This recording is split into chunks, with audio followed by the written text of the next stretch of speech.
Welcome to my course, Getting Started with the Airbnb Platform. This is Module 1 or Training 1. Here I'm going to be giving some background on this kind of the landscape, what motivates people to actually want to do Airbnb, what are some alternatives to Airbnb. I'm also going to talk about where a lot of people are and why you may have interest in trying to monetize this Airbnb platform. So getting started with Airbnb, a little bit about me, but this course isn't about me, it's about you. It's about learning how to monetize the exciting platform of Airbnb. So before I get started in our actual lecture, I just kind of want to give a rough overview of what you can expect from this particular training. We're here in Module 1, so I'm going to be talking about kind of the landscape, the entrepreneurial landscape that we're in currently. Also in Module or Section 2, I'm going to talk about how you can actually make a living leveraging the share economy, especially monetizing the Airbnb platform. In Section 3 of Module 3, I'm going to talk about how you can go about making money with Airbnb. In Section 4, Module 4, I'm going to talk about how you can live like a local. I'm also going to share some other things that separates Airbnb from staying at a regular hotel and why a tourist may prefer to stay with you versus staying at the Marriott down the street.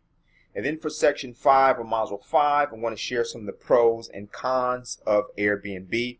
I always like to share like to be very transparent when presenting the entrepreneurial opportunity to people so they know exactly what they're signing up for. And then concluding with Module 6 or Section 6, I'm going to share some things that should be considered before getting started.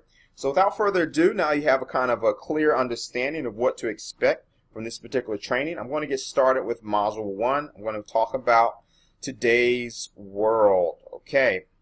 So as you know, probably over the past 9 years, 5 years, 3 years, people have really become obsessed with entrepreneurship. So entrepreneurship is kind of on everyone's tongue these days. We constantly read about it in magazines. We hear about it on TV. We hear about these young guys out in Silicon Valley creating billion-dollar companies in less than 2 years. So everyone's very intrigued by the world of entrepreneurship. And despite entrepreneurship being around for thousands of years, it's kind of a very new thing here in America, at least in modern America. I mean, America essentially started out as an entrepreneurial venture. So why entrepreneurship? So a lot of people have become disenfranchised with the concept of the American dream, the whole concept of a white picket fence, the whole concept of 2.5 children and a dog and being married and all this stuff.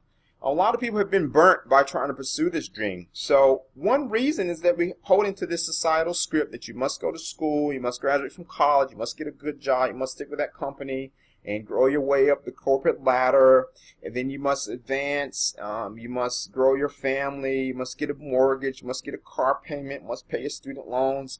And people are not satisfied with this type of life script. So a lot of people are looking at the road that is what we call less travel. So a lot of people want to take the non-traditional road of kind of having more autonomy with the type of lifestyle that they want to live and the type of lifestyle that they want to provide for their families. A lot of people have maybe have even tried to do entrepreneurial things, especially online before, such as affiliate marketing, coming up with a blog, maybe selling books on Kindle or CreateSpace, or maybe trying to sell a video course on Udemy. So a lot of people typically start, they want to say, hey, I want to blog about X, Y, and Z because I'm passionate about X, Y, and Z.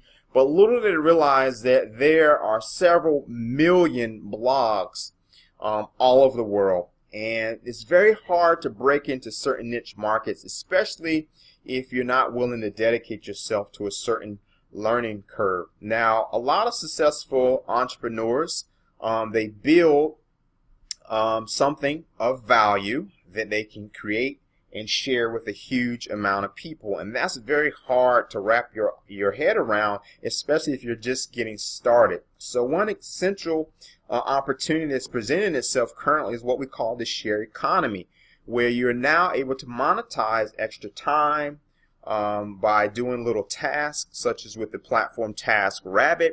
You're able to monetize your car by doing rideshare programs such as Uber or Sidecar.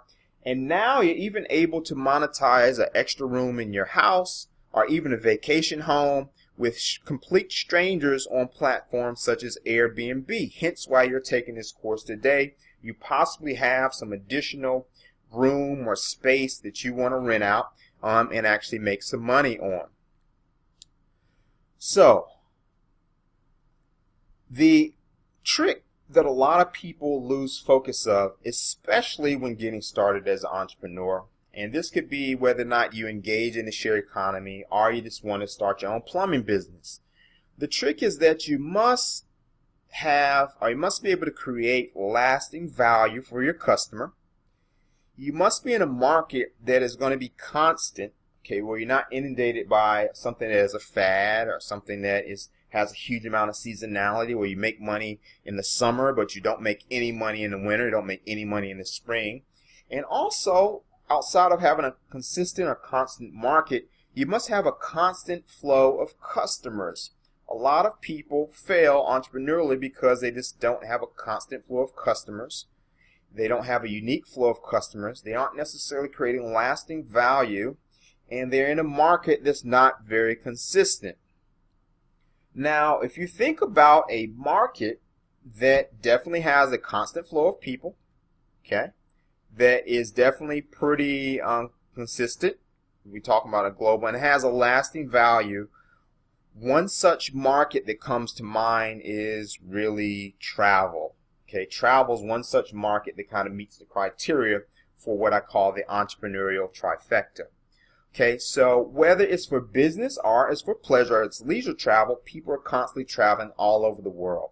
So people are always in a constant motion, moving from one place to another. And when they travel, they have to have a place to stay. Typically, people don't sleep in the bus station. Typically, people don't sleep in the airport. Some people do, but we're not necessarily catering to those individuals that travel in that manner. So this is where Airbnb comes into play. So it's not just a website, but it's also kind of a community of like-minded individuals that love travel, that are passionate about travel. And also, it is a website that essentially allows people to share an extra room, extra space, extra basement, an extra bedroom, extra couch, extra castle, extra tree house, extra beach home in Tahiti or whatever. I mean, the list goes on and on and on for the diversity of listings currently on Airbnb. So how can you monetize the Airbnb platform? Or how exactly does it work? What does it do? What can you list on there? Okay, so Airbnb allows you to list a room in your home.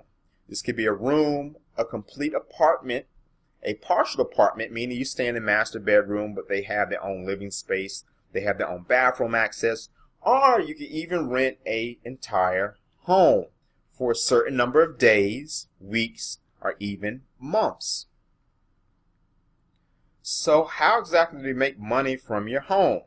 Okay, well, earning from your house when it's not being used, of course. So obviously if you're living there, you may be able to only share a bedroom because you need somewhere place to stay. But in some markets and in some places, people actually share a room that's not currently being used. And in the event that they rent a home they currently use themselves, they'll actually stay at a family member's house and actually rent their apartment out. One such example is I was talking to a buddy of mine that lives in Pennsylvania. And he stays in a college town. And the college town is really known for their football team. So it's a very popular football team in this particular college town. So whenever there's a home game, my friend actually rents out his entire home to people that want to come back to go to that football game. And he's actually able to take care of his mortgage this through 1 or 2 games a month. So from the proceeds that he gets from his Airbnb listing in his college town home in a little small Pennsylvania city, he's able to pay for his entire mortgage. So he actually lives there, but he actually stays at his in-laws' house whenever there's a home game so he can list it on Airbnb. So this is a little different from people that flip houses for money or regular landlords that may have a place for rent where they have a now contract or a lease. And there's a lot of upfront costs going through the whole process of renting and finding tenants and cleaning and that. Airbnb kind of eliminates all that and essentially allows you to become your own hotelier. So imagine you owning a mini hotel. So you're able to monetize your room. And Airbnb allows you to monetize your room, home, or part of a home in a very simple, seamless manner. So it's as simple as literally signing up with an email account. Okay, it's just you just have to go to the Airbnb website and open an account, following very simple instructions. And in a matter of minutes, you can now be part of this Airbnb community where you can now list your room, house, or partial room or partial house for rent on the Airbnb platform. So potential visitors to your particular city can now rent out your space that you have. I may also be referring to space as inventory as we go through this course. So you can rent out the space that you have on the site. So I have an example here, a guy, Paul, that's actually listed a room in New York City. He's charging only $40 per night for a shared room. So he's actually sharing his room with a stranger. Now, like I said, maybe he gets some customers. He probably does because New York is very expensive. So he probably gets a lot of takers.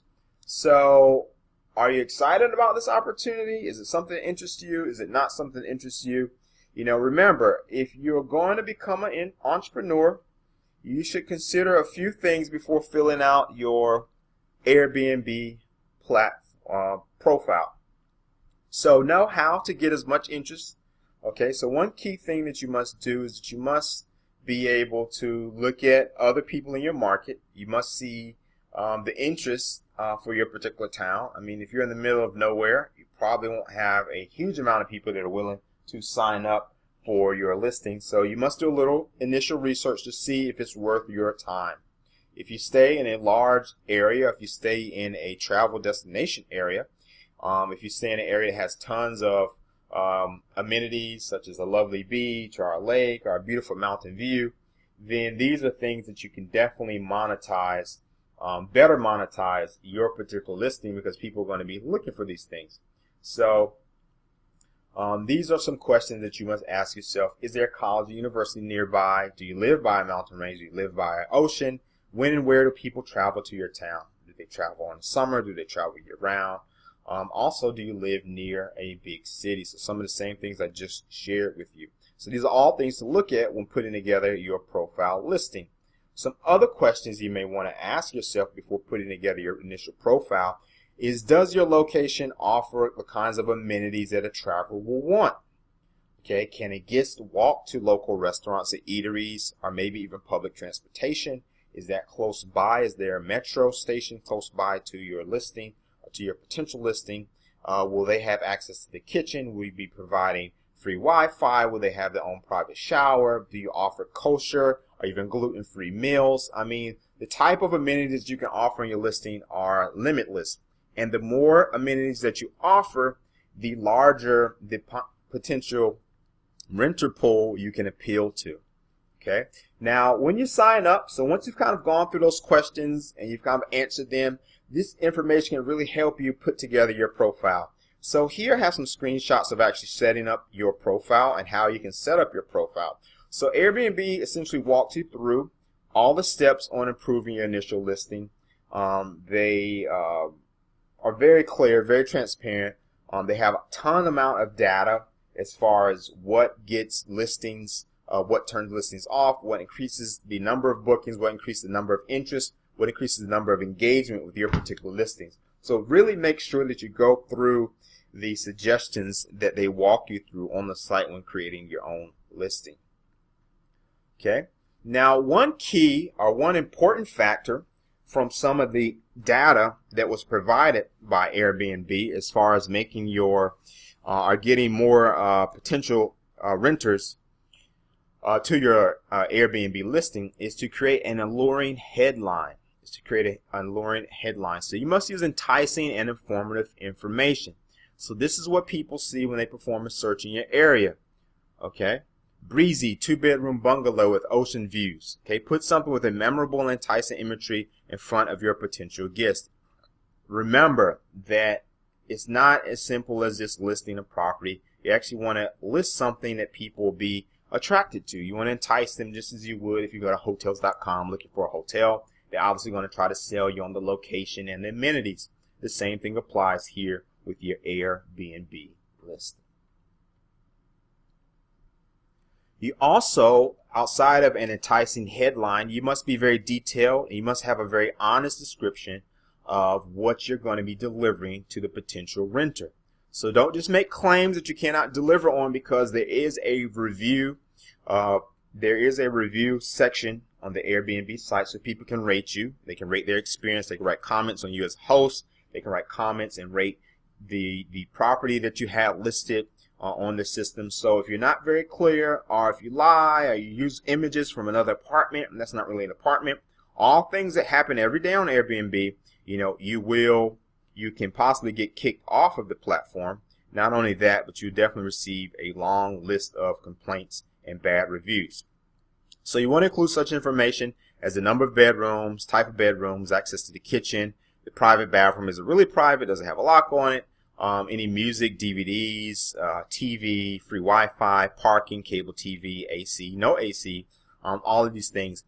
You must make sure that you make a note of it. If you make a false claim, your guests can have every right to make a complaint, and you do not want complaining guests, because it is a very tight-knit community on Airbnb, and Airbnb is very meticulous about complaints, especially complaints that are about several of the same things. So if you're living at a busy street in the downtown, there's no problem, but make sure you make a note of that.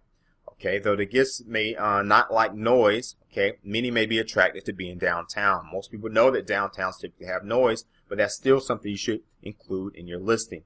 One good way of coming up with a listing is, imagine that you are describing your hotel to a 5-year-old, your place for rent to a 5-year-old.